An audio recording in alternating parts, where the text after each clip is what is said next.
Hello and welcome back to another episode of Inside the Asperger Studios. My next guest has become a good friend of mine. He's here with a very important message, and that is don't let your disabilities define who you are. So sit back, relax, and grab your favorite beverage, and let's learn more about him. See you there. I wanna believe in the truth, but only see what I'm shown. Got the freedom to choose, but can't decide on my own. Follow what the group is thinking, bottle up my intuition till it's popping up. Hello and welcome back to another episode of Inside the Asperger Studios. Today, on today's show, I'm joined with Nick Yert. Welcome to the show, Nick. Thank you for having me. So why don't you tell me a little bit about yourself and your podcast, and then we'll get going from there. All right, sounds good. So, my story actually starts when I was born, and I was born dead. That's right. I had no heartbeat. I wasn't breathing. I was, blue and purple. And yeah, that's kind of how I came into this world. Now, thankfully and obviously, the doctors revived me because I'm here today. But after about a year, I was around 1 year old, I did get diagnosed with cerebral palsy. And what that is just basically brain damage that happens before, during, or after birth. For me, I got lucky because it only affects like my muscle movement. So, I'm very intelligent. I just can't move like everybody else. But hey, that's okay. I don't let it slow me down. I figure out my own way to do everything. And, I grew up with parents that just pushed me to do whatever I could. Figure out how you can do it yourself. Don't rely on other people. So after a while, I was like, I want to help other people realize that they can do more. And that's why I started my podcast about 4.5, 5 years ago now, and that is called the Infinite Abilities Podcast. I have other people with disabilities on the show to talk about their challenges, talk about how they get through their life, and then I also bring on entrepreneurs to tell their stories and promote what they do.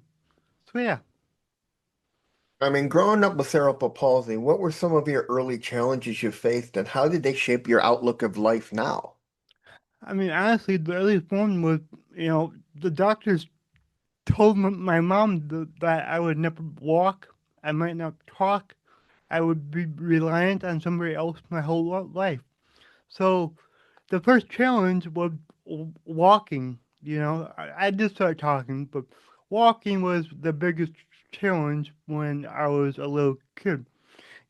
All my friends were walking, and they were the same age or younger.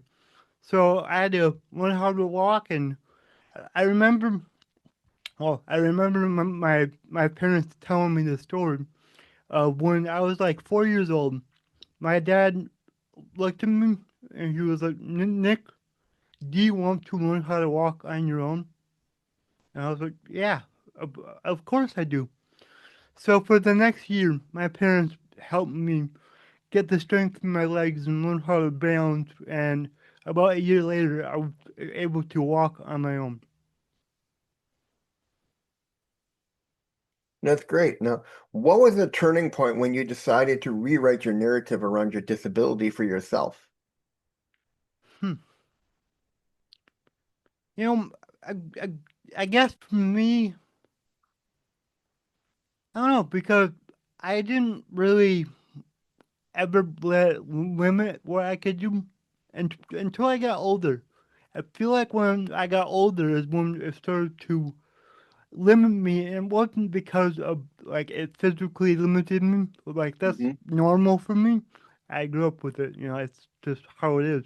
But I started to care about what other people might be thinking of me. And I wouldn't do things just because I'd be like embarrassed or I would think that they were gonna make fun of me or things like that. And yeah, that was I guess the hard point. And like I said, that wasn't until like probably middle school, high school when that kind of started. Now, resilience is such a core part of your story, Nick, and I know that from talking to you when I was on your show and when we chatted before. You are such a go-getter. You don't let anything stop you. Hmm.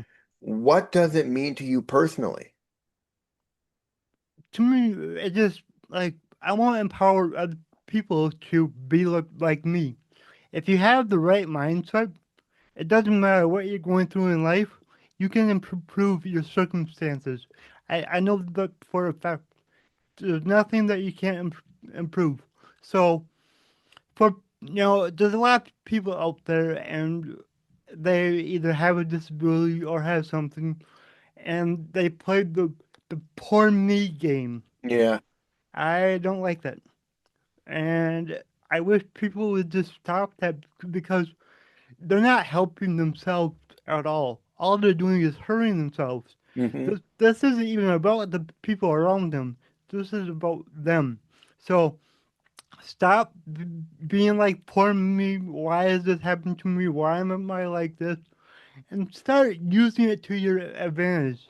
Start to figure out how you can do things on your own. Start to figure out how you can help other people because of what you go through. Hmm. Now, many people see disability as a limitation. How do you shift that perspective in your life and work? So for me, you know, I'm not gonna lie, it is a limitation, but my abilities are infinite. Therefore, I can figure out how to make it not a limitation and figure out how to use it for my strengths. And that's what Mhm. I do every day.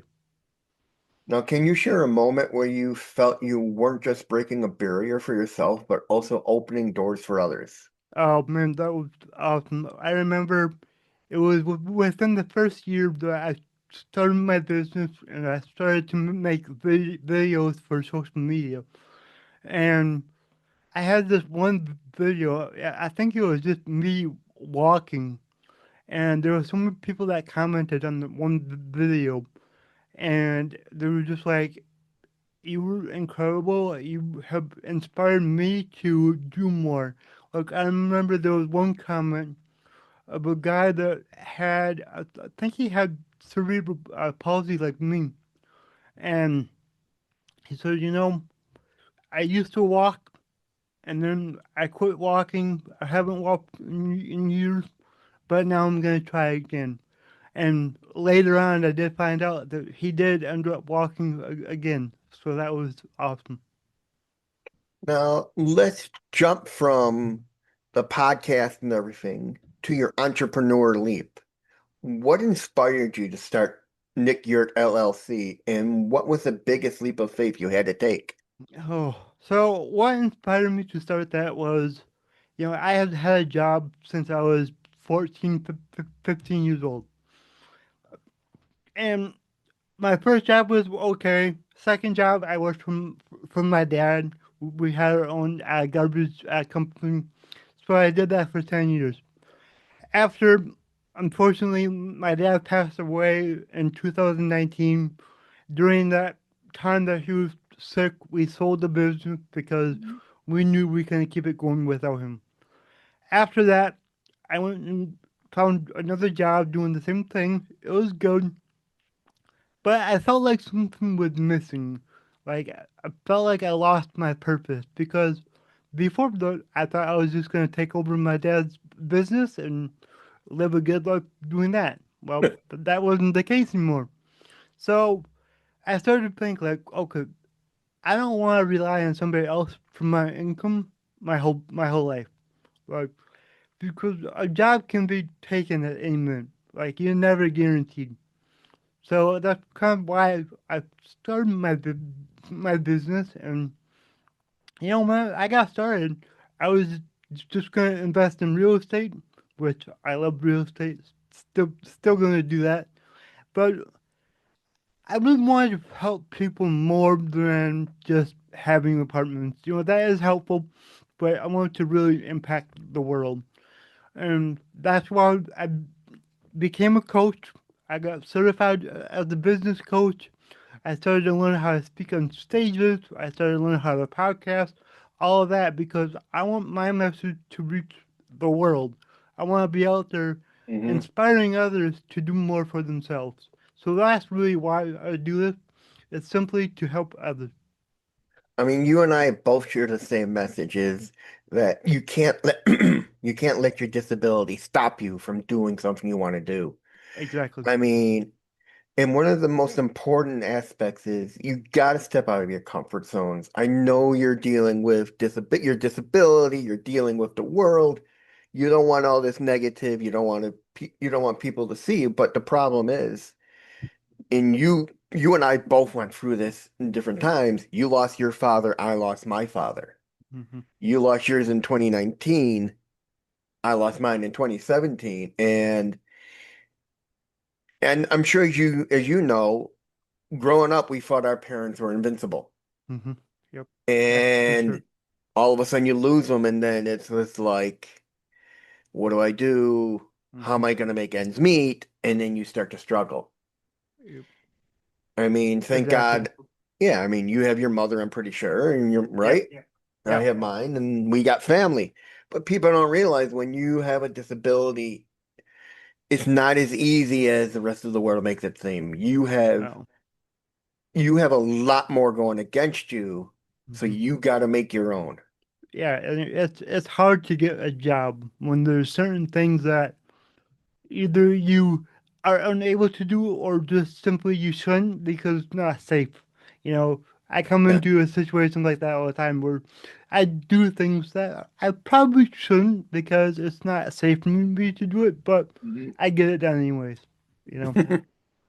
I mean, what people don't realize is for us to do a normal job, it's 10 times harder. Mm-hmm. Yep.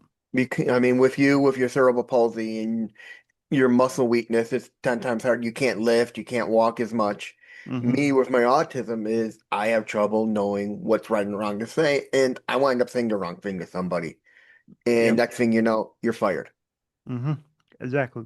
Yeah. Or you walk into a job interview and you don't know what to say or how to act. Mm-hmm. And I have a good friend who I went to one day and I was just talking because for another friend, I'm like, what do I tell my friend who's struggling to find work? And he's like, tell him to do something he loves until somebody appreciates it and wants to hire him for it. Mm-hmm. And Yep. that's what you and I did. We Mm-hmm. started our podcast, and lo and behold, look at where we are now. Yeah. We're helping people all over the world. Mm-hmm. Yeah. We are. You know, and I love podcasting. I've learned so much from it. I have met some incredible people, and because of my podcast, my business has evolved into something that I never would have thought it would become. You know, I never would have thought that I would be producing and editing other people's shows. I never would have thought I would be making and posting social media content for businesses. Hmm. You know, building websites. You know, I would have never thought I would be doing this, but I love it, and it's because of podcasting. Actually, that's what got me into everything that I do now. I mean, people don't realize it. And I didn't realize this until I went to my first podcast conference. Hmm. I was talking with one of the creators of the conference, and I'm like, I didn't, I came in here thinking I wasn't going to talk to anybody. I was just going to be this little person, Yep. quiet, just observing. And all of a sudden, I am outgoing. I'm talking to everybody, asking everyone, are you a podcaster or a vendor? And I'm like, and he's like, that's because you're surrounded by people who share your common interest. Yep. And that's what happened with you and I. We share a common interest, but not only that, we have we both have a disability that makes things 10 times harder on us. Hmm. Yeah, we do.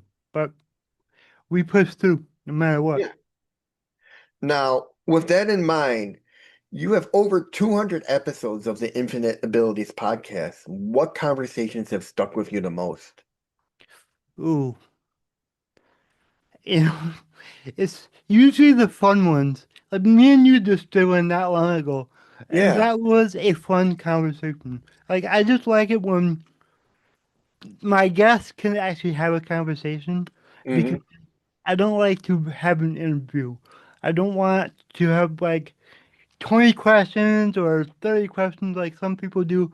I want to have like a few main point questions that I know I want to ask. But other than that, let's just talk and see where it goes.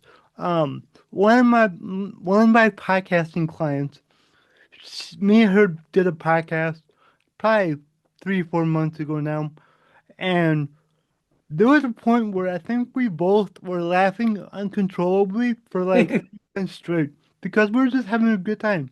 And it was her first ever podcast that she had ever been on. So it was really cool that I was able to help her get through the fear because Yeah. it's scary your first time. And then she just kind of opened up and she just had a blast. So yeah, I mean, I know that feeling. That's why I do a 10-minute pre-chat. yeah, I started that once with one guest, and I tell them straight up when they pop on, I'm like, I haven't hit record yet. Let's just talk for a few minutes. mm-hmm, And we just started talking, and I'm like, are you ready? And she's like, yeah, and I hit record. And then after the show, she's like, thanks for that 10-minute chat. You helped me feel more relaxed and just, you brought me into I felt at ease.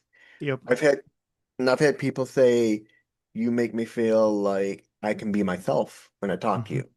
mm-hmm, I'm like, that's what my show is all about yeah, because I want the guests to feel themselves because as you do when you talk with your guests, because when they feel comfortable, that's when the conversation starts. yep, exactly. It does.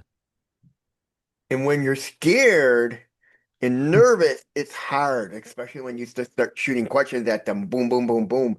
It's Yep. like they gotta think on the spot. And then no, you want your guests to be comfortable. And Hmm. as you are a witness to a lot of your guests, when you're comfortable, the conversation just goes freely. Yep, it does. I remember my first ever podcast episode. I was a guest on a podcast, and I was so freaking nervous. I was sweating and shaking the whole entire time, and stuttering like crazy. Like it was terrible. So yeah, but once you do a handful of them, it's easy. I mean, that brings me up to my very first time when I started. I started doing solo, and Mm-hmm. oh my God, I was nervous. I felt like I couldn't breathe, and I was Mm-hmm. doing one of the most hardest topics you can think of, like an idiot. I was doing it on depression, and I'm like, and I'm sitting there and I'm listening back, and I'm like, I can hear myself breathe, and I'm like, oh, this isn't gonna work. How am Yeah. I gonna go 30 minutes? I want to do 15 to 30, and I can't even do that. And I'm Yeah. sitting there, and I'm like, oh, this isn't gonna work. And then I went to my coach, and I'm like, what am I gonna do? I can't do solo. It's Mm-hmm. just too hard on me. He's like, try bringing in a guest. Mm-hmm. And Yeah. then, and as you know, when you talk with a guest, it's free flowing. Yeah, solo sucks. I don't like doing solo. I think I have two solo episodes out of 200 or something because I don't. It's just it's not enjoyable for me just to look at the No, camera and talk, and it's just I want to have a conversation. I want to learn something, and I do want to do more solos. I need to do more solos just so I can educate people on what I do and what I'm doing. But it's hard, and it's just not that fun. no, I mean, I did, and I still have, and people can find them on my blog. I I have a section I call check-ins, and that's solo, but it's more of, hey, I'm checking in on you. How are you doing? Mm, Have you gone to get a drink of water? Have you said hello to your family? Have you gotten some fresh air? I want to make sure you guys are doing all right. yeah, I like that.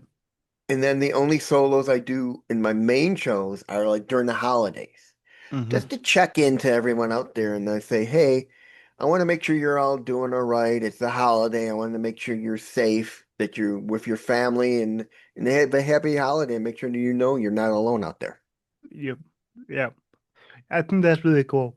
And the cool thing about having a podcast that I didn't understand at first is it's your show. It's Yeah. your house, your rules. If you mess it up, who cares? Just be yourself, you know? Yeah. Like, I still mess up at pretty much every episode. Well, like, today, I'm messed up. I have the wrong glasses on, so there's a nice glare and you can't see my eyes. That that annoys me, but I forgot to put them on, and oh well, it will be okay, you know? I mean, that's the same thing with me. I have two pairs of glasses. I have reading glasses and computer glasses. And Yep, there are shows, if you go through them, you'll notice I'm wearing a different pair of glasses than the show before. And that's because I forgot to change glasses. yep, yep. I mean, we all mess up, but Yeah, I mean, there were shows, my very first show, I remember vaguely, I was using Skype back in the day for mm-hmm, one show. And there was when I was listening back, there was so much noise in the show from the woman's chair moving and everything, and you can hear it. yeah. And I tried to edit it out. And the problem with Skype is it puts everything on one track. Oh, so it's And hard to edit. it was so hard to edit. And Yep. 30 minutes in, I'm like, screw this. I'm just going to put a disclaimer up in the thing. Mm-hmm. This is before I used AI to give me the job, to give me title descriptions and everything. And I said, listen up, this is my first podcast, my first episode. Please be patient. There's a lot of noise in here. I didn't feel like editing it. It would be too much heartache, but Mm-hmm. you can hear everything. And that's why a lot of times nowadays, I usually like to put a notice up, or when I talk to somebody, I usually like to bring up, make sure you're on a hardwired connection. Mm-hmm. I've had a couple of people use their cell phones Same. and either the cell phones or a Wi-Fi connection and they'll drop out. Mm-hmm. And I had that recently with a professional, a doctor, and we're talking and all of a sudden in the middle of the conversation, I'll lose connection with him. He'll come back and he'll still be talking, not realize that he dropped out. And Yep. at the end, I tell him, I'm like, listen, I we lost a couple, you dropped out a couple of times. He's like, well, you can edit that. I'm like, I don't edit. Mm-hmm. Me either. And editing something like that when you come in mid conversation when you're talking, I can't edit that. Yeah. I do minimum editing, well, as little as I can, because I want to be real. Yeah, I And mean, I'm with you. I don't even allow people to be on their cell phone anymore. I used to allow it, and I was like, no, let's be professional, be at a computer with a camera, mhm. hopefully a microphone. A lot of people don't, but that's where a little AI editing goes a long way to clean up the sound, which I'm so thankful for. I know. I mean, the mm, the hardest part of editing is I don't know how people do it. I mean, it's especially when you're trying to piece things together, make every question match up with every answer. Hmm. For me, my version of editing really is throw in the intro, throw in the music, throw in your conversation, my conversation, throw in the outro music, and Yeah, that's it. yeah, yeah. I adjust the audio sounds just so they're equalized. You don't want Mhm. one person really loud, the other one really quiet. So I do that. Depending on what the client asks for, I can go a little deeper, take out the ums and ahs, which I used to do that for mine. Oh my And then God. one day I was listening to my own podcast, and I was like, I don't like this. This is so choppy and cut up. I don't like Yeah. it. So now we don't even do that, and I just leave it alone. The only time I tried to edit out the ums and ahs, I had this kid on. He was autistic. He was a video game developer, and every other word was Hmm. and I was falling asleep for this episode, Yep. and my head's nodding off. I'm like, when is this going to be over? And Yep. finally, it's over and I thank him and I go to edit it and I'm realizing editing out all the ums and ahs, it just takes away from it. Mm-hmm. It does. It does.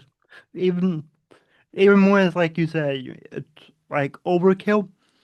It's still natural. It's still who that person is. So if they talk like that, then that's just fun, you know.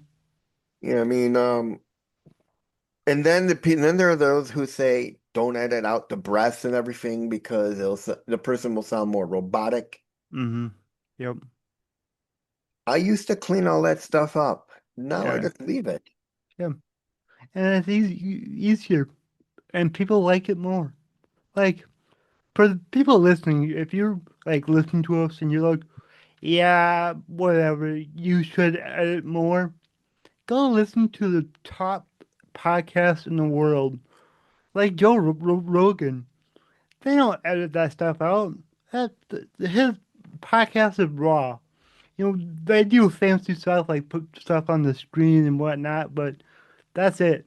It's basically like they hit record and 3 hours later they hit stop, and that's what you get. You know.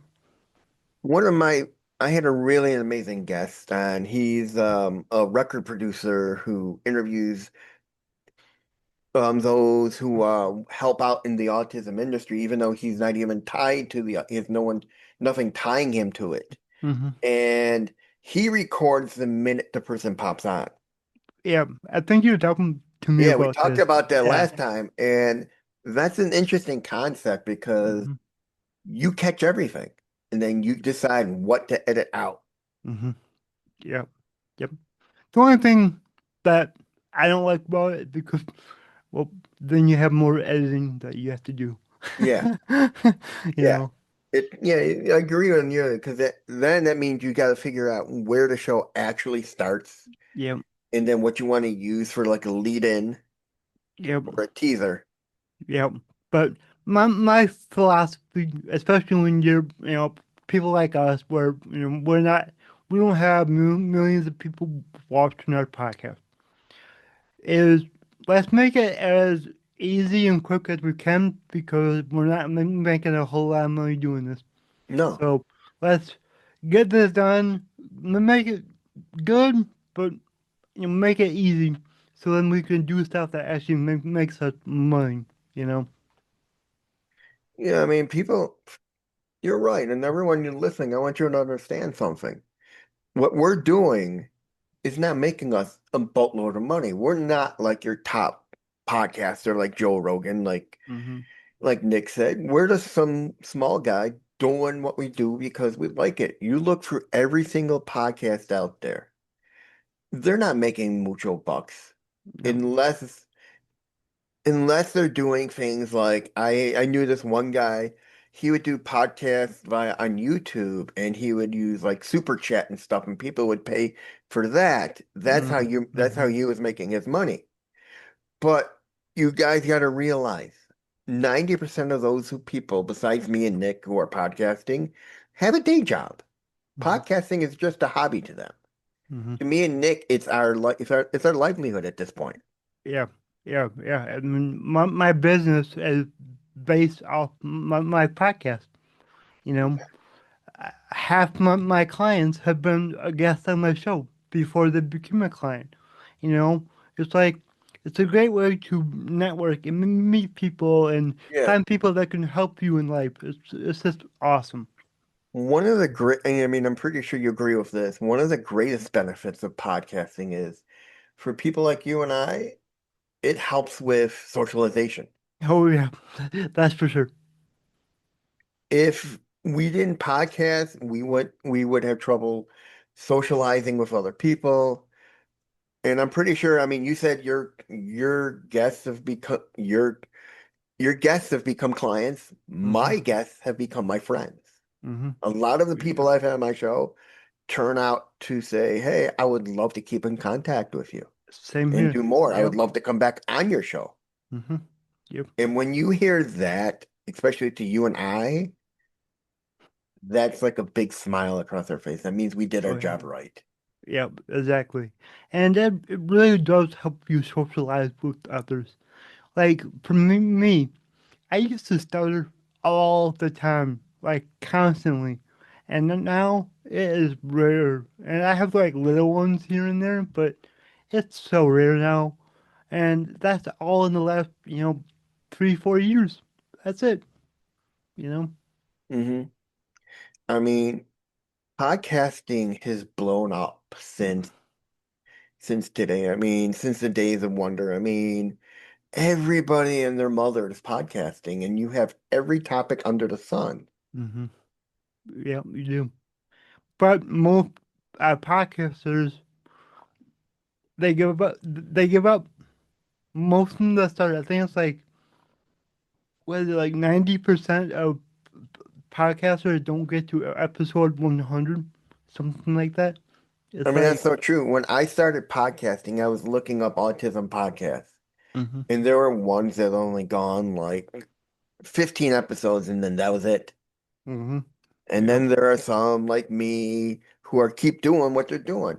hmm, yeah, I yeah. You mean, just gotta keep doing you got to keep plugging, and I'm sure Nick is going to agree with what I'm about to say is if you're going to start a podcast, don't do it for what the people want. Do it for what you want. it. Hmm. It's Yep, the same thing as doing a YouTube video or anything else. It's yep, not what the audience wants. It's what you want. It's your show. hmm, And then the number two thing is don't bother with the figures. Don't look at what yep, how many people are viewing it, how many subscribers you got. Don't yep, worry about that until later. hmm, That's yeah. what I Because did, and then all of a sudden I was blown away. yeah, you're not gonna see success overnight. You know, like it takes so long to get viewers, so long. But you do get to a point where it's like, whoa, I got, let's just say 1,000 views on the episode last week. Wow. And then it just kind of snowballs after that and it just blows up. I mean, and then you'll get comments here and there, Hmm. and and that for you and I know is what makes us know we're doing what we're doing right. Yep. Yep. Well, like for me, it's one thing for people to listen to my episode on Spotify in their car or something like that. But I also put the full interview on YouTube so you can watch it. And it amazes me how many people actually watch it. You know, I didn't think people would. I I just kind of put it out there just so people had the opportunity to see it. I'm Mhm. like, nobody's really gonna watch it. People do. It's cool. I mean, that's what blew me away is I I didn't put my videos up in the beginning in Hmm. YouTube. And I was thinking, what am I going to do with all my videos? Hmm. And I said, you know what? Throw them on YouTube. Hmm. And then I started throwing them up and all of a sudden the views just skyrocketed. Yeah. It's like Yeah. people watch them more on YouTube than they listen. Yep. Yeah, I know mine's that way. People watch and listen more on YouTube than anywhere else. So, I mean, I think part of it is the sincerity. They can see the sincerity in our eyes and our voice, and they can see us and our yeah, facial expressions, and they know yeah, we're more sincere and more authentic. mm-hmm. Yep. And one of the other things I want to make a very big note of people is if you start a podcast, um, don't don't go panicking because you're not getting followers. You gotta do it right.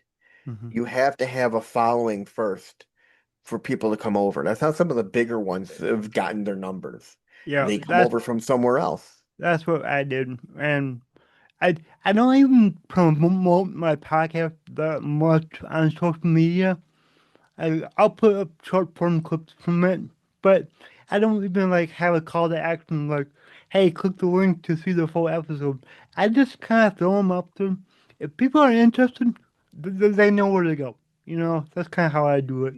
But you're right. Most of my listeners come from Facebook, Instagram, LinkedIn, all of that. So, yeah, you're right.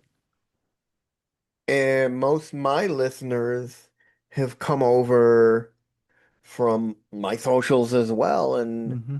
and then the other big place people come from is your guests. They promote the Exactly. show on their socials, and Hmm. then they start coming in. Yep. That's why I send all of my guests at least like 5 or 6 short clips from the episodes that we do together so they can share them. And I've had so many people tell me, oh, you should charge money for those. It's like, no, no, I'm just going to send you them and you can do what you want with them because either way, it's going to help both of us out. I already did the work. I cut them. I put them on my socials. If you do the same, even better. You know. I mean, one of the things I wanted to thank you for is that video you sent me on the YouTube and how to make your YouTube Ah, better. I was watching yep. it, and there's so many things I didn't know. And Mm-hmm. like when you go down to the section and you change the YouTube, the The thing where YouTube. the licensing, where Mm. you give people the authority to say, hey, you can use this elsewhere. Yep. Yep. Because then they can share your videos wherever. They can You show know. it wherever, and then you still get credit for it because it's still your video. Yep. Exactly. Yep. Yeah, no, when I found that video, I think one of my clients sent it to me, and they're like, "Here, go through this, make sure your YouTube is good." And I went through there, and yeah, I had so much stuff that I had to change. I think what I liked about it the most actually is how you can change your URL link to them where when people click on it and it goes to your channel, they get a pop up asking them to subscribe right away. I like that a lot because I send my link out all the time. I gotta go back to that video. I Yeah, didn't see it's in that. there. It's in there. Yep. Now, do you have an episode that you've done that's like that really stands out in memory? I think for me is actually my episode with Dr. Rob Kelly. Dr. Rob is the number one world renowned addiction recovery expert, but he's a lot more than that. And I know that now because he's my mentor right now. I get to meet with him every week. We text and all this. But he is incredible. He knows a lot about psychology, he knows a lot about health, he knows how to improve your mindset, and he's helped me take my business to a whole nother level. Like just in the last month to 6 weeks, we have what do we do? We have 4x our income in the business by him working with us, have, by him helping us with our mindset, by him helping us structure our days right so we actually get a lot done, and but by him just like telling us you should go do this today and every day until we meet again. This one task, and we've been doing them, and it is working, and I'm helping so many more people. It is incredible, incredible. So, Dr. Rob's episode, it was number 169 on the Infinite Ability podcast, and then it will also be released again at episode 200 because I didn't like how we edited it the first time, so we redid it, and now I like it. Yeah, I've had that too, where I had a guest on who was Wi-Fi and he kept dropping out and trying to edit it, and I just couldn't edit it. Mm-hmm. And I wasn't gonna put it up.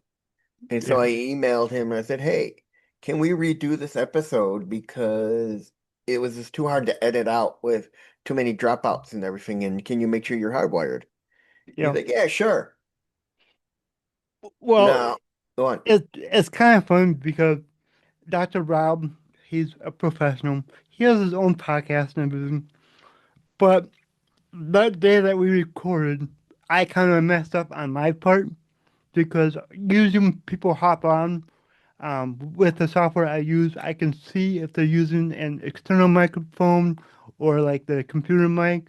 And if they have an external, I have them turn it on. Well, with him, I didn't. and his computer chair sat and squeaked every little movement he made, Oh and it God. was so loud. And I got done, and I was like, I hope I can edit all that out.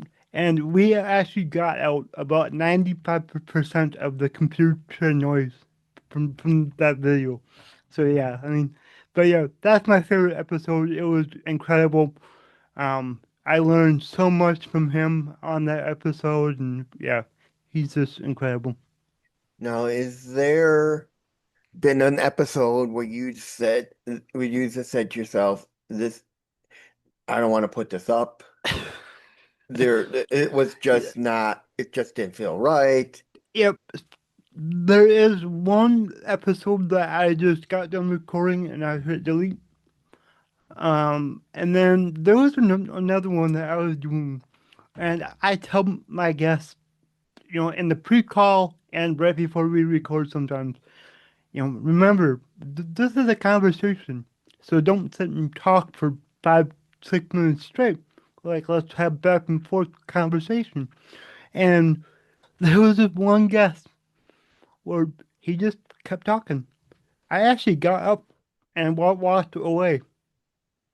I got up and walked away. And I came back like a minute later. He was like, where'd you go? I said, well, obviously I don't need to be here. You're just having a podcast with yourself. And he was just like, I'm like, I told you many times, like, you gotta let me talk. So, because in the pre-episode, he talked the whole time too. So, Yeah, I mean, I have one episode like that early on. I had this kid who wanted to come on my show because I had interviewed a streamer he was a fan of, and he liked what I did, and he comes on, and it lasted maybe 20 minutes. And this was my second show hmm where I had a set of 27 questions, and he hardly answered any of the questions. He was a kid who wound up with issues because his mother was drinking when he mm was in the womb, so he wound up with alcohol poisoning, and so he was in the home and everything, and his mind wasn't there. hmm And actually, I have one other guest who I haven't put up.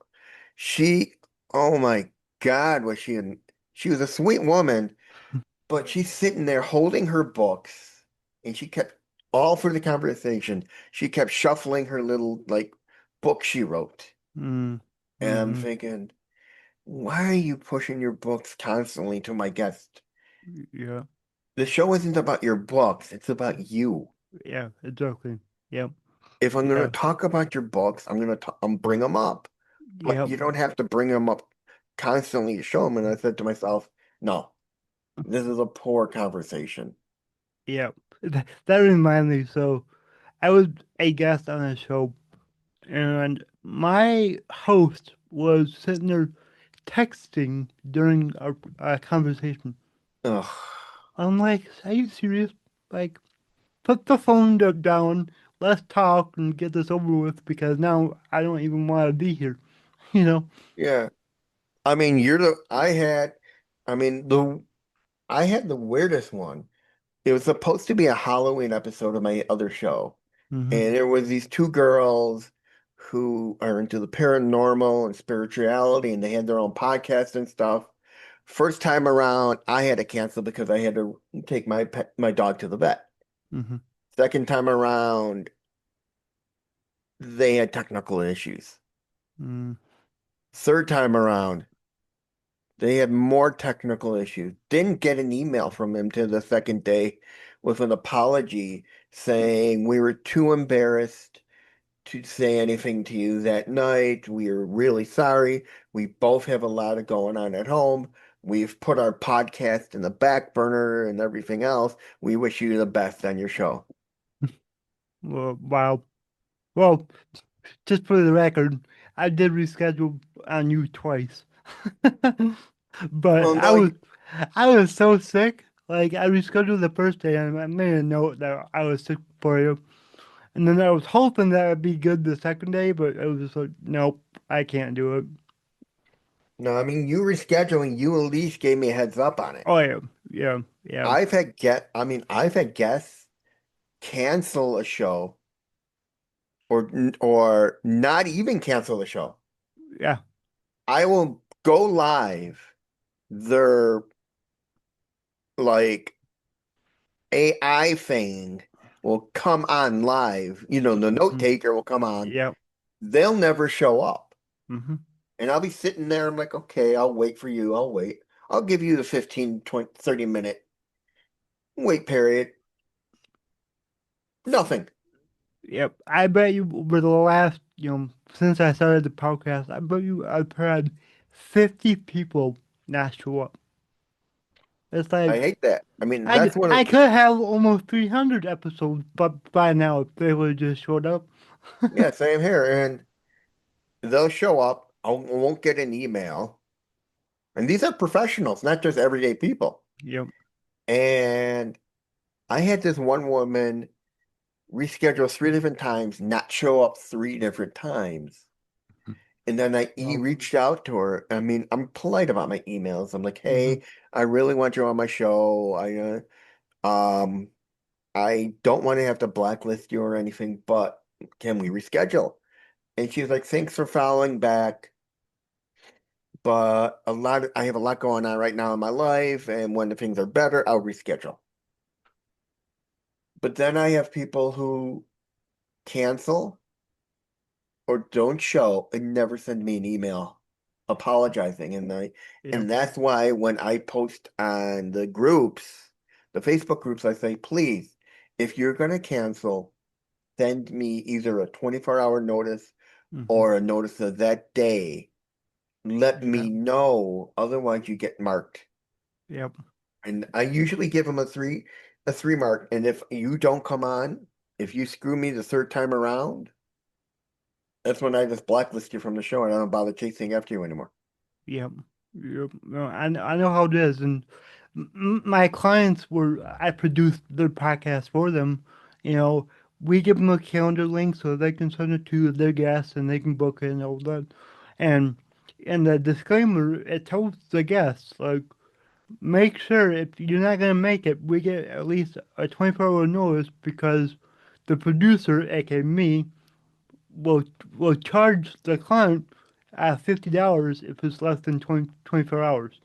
Like Let's look at doctor's office.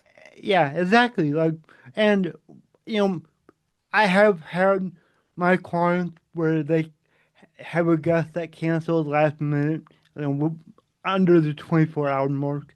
I have never charged them the actual $50, but my one client was like, by you putting it in there, it makes more people actually show up on time.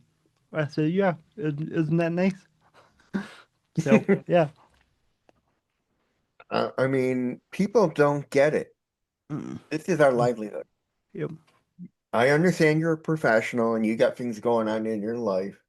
You can take 5 minutes out of your life to Yeah. sit down, write an email that says, hey, I can't make it, something's come up, or I'm busy. Yeah. You Exactly. can't leave us in the lurch because that time could be used for someone else who wanted to book that time. Yep. Exactly. Yeah. And it it's just be nice. Like I didn't like canceling you because it was like probably 6 hours beforehand, but it was like I woke up sick and it's like this isn't gonna work. So, and I was happy because I was gonna send you an email, but then on your rescheduling link, it said, "Please give me a reason." I was like, "Oh, hey, that works out really good." So, yeah, Now, before we end this, do yep, you have a message you want to give my audience? I do. For everybody listening, I never would have thought that I would be where I'm at today. Look, I never would have thought I would have my own business. I would have never thought that I'm reaching, you know, 500,000 people a month on social media. Like that's not something that I ever thought I could do. And let me say that again. That was never something that I thought that I could do, but I did. So make sure that you do the things that you don't think that you can do because you're going to surprise yourself and realize that you can do a lot more than you ever thought you could. That's a great message, Nick. As you always said, don't let your disability be your downfall. Yep. And I just want to end with everyone out there to tell everybody, hey, listen, from both Nick and I want you all to know you're not alone out there. There are people like us who will be there for you if you want to talk. There are experts out there who are willing to help you. And I want to thank you, Nick, for coming on the show. It's been a great conversation. Oh, yeah. And I'll see everybody in the next one. Thank you, Nick. Thank you.